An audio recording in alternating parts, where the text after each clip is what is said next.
Allons à Yamoussoukro pour voir dans l'autre chambre du Parlement. Et également à la tâche, le Sénat a reçu aujourd'hui le ministre de la promotion de l'investissement privé. Les sénateurs ont ratifié un projet de loi portant code des investissements en Côte d'Ivoire. Et si ces semelles rassurent, et vous allez l'entendre, au micro de Kader Sogodogo, malgré la Covid et le climat électoral, le pays reste une destination privilégiée.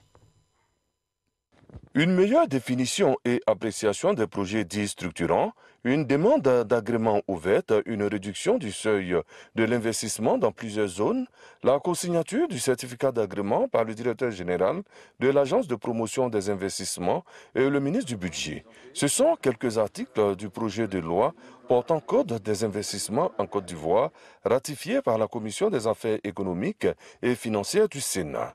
Un projet de loi présenté par Emmanuel Esmel Essis, ministre de la promotion de l'investissement privé.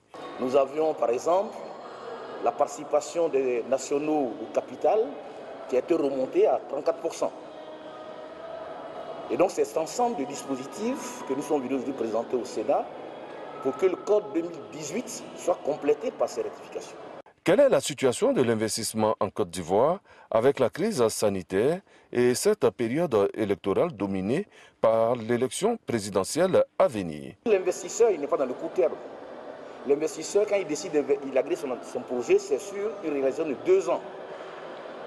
Donc il ne tient pas compte de vos échéances électorales, c'est parce qu'il fait peur, parce qu'il a déposé son dossier pour être agréé.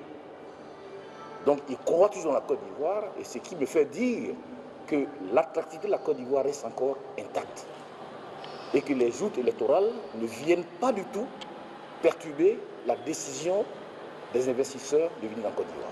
En 2019, la Côte d'Ivoire a connu un investissement record de 730 milliards de francs CFA. À fin juin 2020, 110 entreprises ont été agréées pour un investissement de 407 milliards de francs CFA. Le coût fiscal est évalué à 106 milliards de francs CFA. Prochain émissaire du président de la République devant le Sénat, le garde des Sceaux, ministre de la Justice et des Droits de l'Homme, Sanson Kambile, porteur de 3 projets de loi.